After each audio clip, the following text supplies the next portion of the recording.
Olá, eu sou Borges Júnior. No programa de hoje vamos falar sobre a pesquisa Sinergias Bioeconômicas entre Pescarias e o maior risco de extinção de espécies. Para conversarmos sobre o assunto, recebemos o doutor em Ciência e Gestão Ambiental pela Universidade da Califórnia, Estados Unidos, o Leonardo Manir Feitosa. Seja bem-vindo. Obrigado, Borges. Obrigado pelo convite. Começo te perguntando sobre o objetivo do seu estudo. Como é que surgiu o interesse por conduzir essa pesquisa? Então, o interesse surgiu pela minha experiência aqui no Maranhão. Eu sou formado na UFMA em Biologia e tive, no processo das pesquisas de graduação e mestrado, contato com muitos pescadores aqui. A gente percebeu que tinha uma dinâmica bioeconômica nessa história e eu quis ir mais a fundo nisso no doutorado, tentando estudar um pouco como é que a bioeconomia entrava nas questões de dinâmica pesqueira daqui do Maranhão e, na verdade, a gente descobriu que os padrões daqui são padrões globais e conseguiu estender para outros lugares também. Quando se fala em bioeconomia, deve ser entendido como? A gente entende como a sinergia, ou seja, a junção, a atuação conjunta entre os fatores econômicos, ou seja, preço das coisas, o custo das coisas, as atividades econômicas, que a pesca, no fundo, é uma atividade econômica, com a biologia dos bichos que são pegos na pesca. Então, quão rápido eles reproduzem, quantos filhotes eles dão, quão rápido eles crescem. Então, é a junção desses dois fatores que afeta tanto a saúde das populações dos bichos, quanto a rentabilidade da pesca para os pescadores. Passei, então, pela questão dos impactos, não é isso? Aí, por falar em impacto da pesca para as espécies menos produtivas, como é que seria essa parte e como é que esses impactos eles podem ser remediados? Então, a gente descobriu que quando você tem pescarias que pegam muitas espécies juntas, então, por exemplo, aqui no Maranhão a gente tem pescaria da pescada amarela, que pega não só a pescada, mas pega também robalo, pega tubarões, que são espécies que têm menos capacidade produtiva do que a pescada amarela. Então, quando você pega as duas juntas, cada indivíduo que você pega de um tubarão, na verdade, tem um efeito muito grande na população, porque demora às vezes 6 a 10 anos para aquele indivíduo virar um indivíduo adulto e poder reproduzir. E aí, por conta disso, a gente tem essa dinâmica com que as espécies que têm menos produtividade, ou seja, os tubarões no caso, entram em extinção, enquanto a espécie da pescada amarela, por exemplo, não está em extinção. Isso permite com que a pescaria continue sendo viável economicamente, ou seja, os pescadores continuam tendo lucro, e os tubarões vão, ao longo do tempo, decaindo até poder entrar em extinção. Então, aqui no Maranhão, por exemplo, a gente tem uma espécie de tubarão que só existe na região amazônica, no mundo todo, que está quase extinta por conta dessa dinâmica. Nos anos 80, ela era a mais abundante do estado, e hoje em dia, se você encontrar 2, 3 indivíduos em um ano, é muito. E justamente por conta dessa dinâmica bioeconômica. Nos dias atuais, nos últimos anos, os dados sobre a pesca predatória de tubarões e arraias têm indicado aí uma ameaça no equilíbrio, ligados às colocações feitas ainda há pouco por você. Como é que essa pesca ela afeta os tubarões e as arraias? Como é que isso é abordado no estudo? Então, no estudo a gente demonstrou que a falta de seletividade na pesca, então, a gente tem aqui no Maranhão a pesca de emale, que é as redes de pesca, né? E elas têm um tamanho da rede, os buracos da rede são projetados para pegar um tipo de peixe de certo tamanho. Só que esse peixe, quando é pego, ele já está adulto, por exemplo, a pescada amarela, e é o mesmo tamanho que um tubarão jovem, que não está maduro ainda, também é pescado, né? E aí, por conta disso, a gente tem com que as populações de tanto de tubarões quanto raias, não só no Maranhão, mas no mundo, elas estão muito ameaçadas de extinção por conta dessa dinâmica de você capturar os indivíduos antes de reproduzir, comparado com outros peixes. Então, aqui no Maranhão, por exemplo, quase 100% das espécies que existem no Maranhão estão em estado de extinção. E isso é um número absurdo a qualquer nível, não só estadual, mas global também. Essa extinção, durante os estudos, vocês conseguiram identificar, por assim dizer, caminhos para que não cessasse, mas que diminuísse, e quais seriam? A gente precisaria que as autoridades, tanto estaduais quanto federais, atuassem melhor nisso, né? Então, por exemplo, no Brasil a gente não sabe quanto é pescado no país desde 2011. E sem saber quanto é pescado e de que espécie é pescado, você não tem como estabelecer limite de pesca. Então esse seria o primeiro passo. O segundo passo seria fazer realmente um investimento forte no manejo pesqueiro, que não existe no Brasil. O máximo que você tem é o governo estabelece licenças que o pescador tem que ter para poder pescar, mas não se tem, tipo assim, quanto cada barco pode pescar, por quanto tempo. O máximo que se tem é o seguro-defeso, que é para proibição de captura de espécies quando estão no período reprodutivo. Só que para tubarões isso não existe. Então a gente tem basicamente formular uma política de conservação pesqueira nacional, e cada estado também fazer o seu trabalho para fiscalização, tipo a SEMA, por exemplo, essas coisas.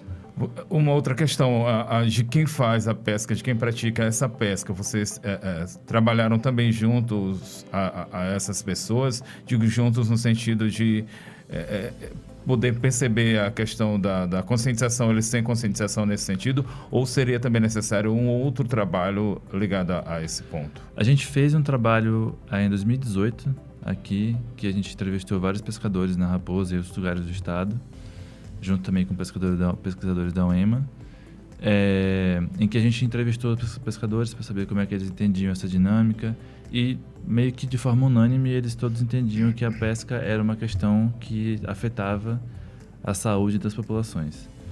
Mas não se tem um trabalho hoje, nem da academia, nem do governo, com os pescadores para meio que orientar a melhor forma de se fazer isso, porque mesmo nós não temos os dados que seriam necessários para poder orientar. Então a gente tem realmente uma grande dificuldade em relação a isso, porque não temos os dados. Sem os dados a gente não pode estabelecer nenhuma política, e invariavelmente essa política vai exigir que o esforço pesqueiro, né, o quanto se pesca, diminua, o que vai afetar a renda dos pescadores. Então é uma questão realmente muito delicada de resolver. Muito bem, estamos conversando com o doutor em Ciência e Gestão Ambiental pela Universidade da Califórnia, Estados Unidos, o Leonardo Manir Feitosa. Ele conversa com a gente sobre a pesquisa Sinergias Bioeconômicas em Pescarias e o Maior Risco de Extinção de Espécies. Agora, Leonardo, de que forma o aprendizado de máquina é incorporado nessa pesquisa? Você faz uso, né? Sim, eu usei um modelo a gente chama na estatística de aprendizado de máquina, que hoje em dia é o que também se usa para as IAs. A gente usou ele para fazer umas estimativas em outro capítulo da minha tese, que foi para tentar entender qual proporção de tubarões morre quando você pescador, né? Traz o bicho pro barco, às vezes ele está vivo. Quantos daqueles ali que você trouxe vão viver, e quantos, se você resolver, por exemplo, estabelecer um programa de você não pode mais reter o bicho no barco, você tem que soltar o bicho. Quantos desses que, se você soltar, iriam sobreviver depois de da soltura? E a gente usou esses modelos para poder prever justamente essa proporção, né? Que eles são um pouco mais robustos para o tipo de dado que a gente tinha na época. Em relação a estudar os fatores de expansão geográfica, a geografia do mercado de frutos do mar e o luxo, para poder auxiliar aí nas políticas de manejo pesqueiro e conservação da vida marinha. Como é que a gente deve entender essa parte, esse ponto? Esse foi o último capítulo da minha tese. A gente estudou o comércio de luxo, que é muito famoso no Sudeste Asiático, na China, Singapura, por ali, que muita gente não sabe, mas o Maranhão e o Brasil são grandes produtores desses produtos. Então, se você for, por exemplo, na Raposa, inclusive ano passado teve uma apreensão de nadadeira de tubarão que vai para esse tipo de comércio. Eu estudei nesse capítulo tanto o comércio de nadadeira de tubarão quanto o comércio de grude, que se chama aqui, que é a bexiga do peixe. Esses produtos valem muito dinheiro. Então, por exemplo, o último dado que eu tive aqui, 1 quilo de grude, que é a bexiga da pescada amarela, por exemplo, custa R$2.000 aqui, 1 quilo. E existem muitos casos, inclusive agora, de pescadores pegando a pescada, no barco, tirando a bexiga e jogando o peixe fora. Porque vale muito mais a pena você ter o espaço do barco para guardar para a bexiga do que ter um peixe enorme de 1,5 metro, 15 quilos, pegando espaço no seu freezer. Porque vale muito mais. Então, tipo, o quilo da pescada hoje em dia eu acho que está em torno de R$50. O quilo da grude é R$2.000. Nem se compara, né? E aí a pesquisa justamente tentava ver quais outras espécies poderiam vir a ser pescadas para cada mercado, né? Então, tubarões e peixes ósseos. E de onde essas espécies viriam, né? Quais países iriam criar pescarias para essas espécies focadas nesse tipo de mercado que vai tudo para o Sudeste Asiático. Né? Alguma regulação nesse sentido? Fiscalização? Não existe. Para tubarões existe a regulação de que antigamente tinha uma prática a gente chama de finning, que é a prática de você pegar o tubarão vivo para o barco, você cortar as nadadeiras e jogar o bicho vivo de volta no mar. Ele morre quando isso acontece. Uma prática muito cruel. Era muito comum. No Brasil proibiu isso em 2012, então não se faz mais isso, mas as capturas continuam acontecendo. Então, hoje em dia, você vende tanto a carne do tubarão quanto a nadadeira. Inclusive, se alguém aqui já comeu cação, você está comendo tubarão. Você não está comendo um outro peixe que você não sabe qual é. Cação é tubarão. Não importa se é um tubarão jovem ou um tubarão adulto. Cação é tubarão. E aí, no caso do grude, não tem regulação nenhuma. A gente não tem dados sobre quanto é produzido. E aqui no Maranhão, acho que temos umas 6 espécies que são parte desse mercado. Agora, quando se fala em desafios, quais seriam os principais desafios, então, dentro dessa inexistência da regulação da pesca? Acho que o primeiro seria estabelecer uma regulação que tenha um diálogo muito forte com os setores pesqueiros. O Brasil tem 1 milhão de pescadores. Então, você não pode simplesmente estabelecer uma regra sem falar com ninguém, né?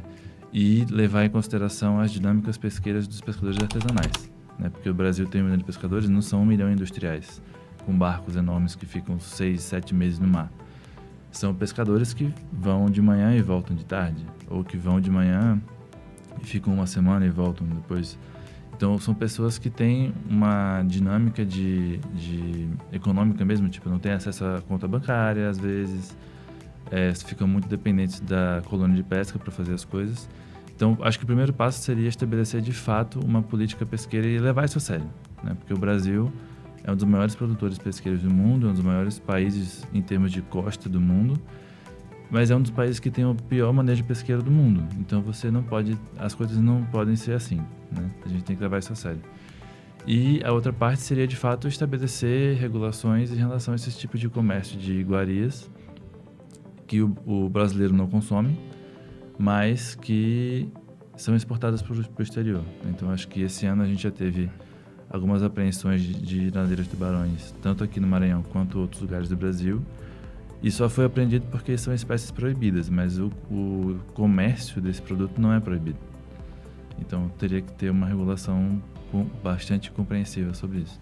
Quem nos ouve nesse momento e se questiona sobre a importância de se desenvolver esse estudo, como é que você responderia sobre a relevância dele? Eu acho que ele tem uma relevância acadêmica grande, porque ele traz informações importantes. Então, por exemplo, eu não falei aqui, mas existe um tratado internacional que gerencia como as espécies, tanto de animais quanto de plantas, são comercializadas. Então, por exemplo, se você for comercializar uma madeira de uma espécie proibida, você tem que ter uma série de licenças para poder conseguir fazer isso.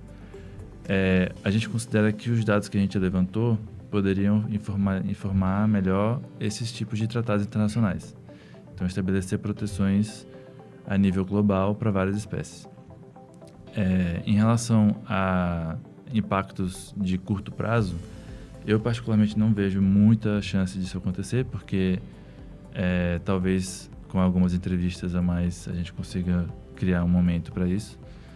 Mas o grande avanço do estudo é justamente você poder estabelecer uma dinâmica de, tipo assim, você estabelece uma regulação proativa. Então, agora eu já sei quais espécies vão entrar, eu vou proteger elas logo ao invés de esperar as populações declinarem para, eita, agora virou um problema, vou estabelecer uma regra.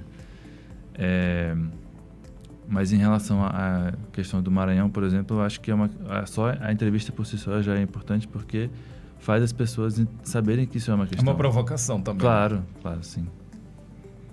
Tá, eu finalizo então te perguntando sobre a questão de projetos futuros. Você pretende seguir nessa linha de investigação, seguir com esse assunto, com esse tema? Como é que você pensa? Eu penso justamente nessa dinâmica, né? Eu quero continuar estudando esse tipo de comércio de luxo, especialmente. Eu fiz doutorado no exterior com uma bolsa do Brasil, então eu quero muito, e agora que voltei, dar um retorno para o dinheiro que foi investido em mim, na formação de recursos humanos no Brasil.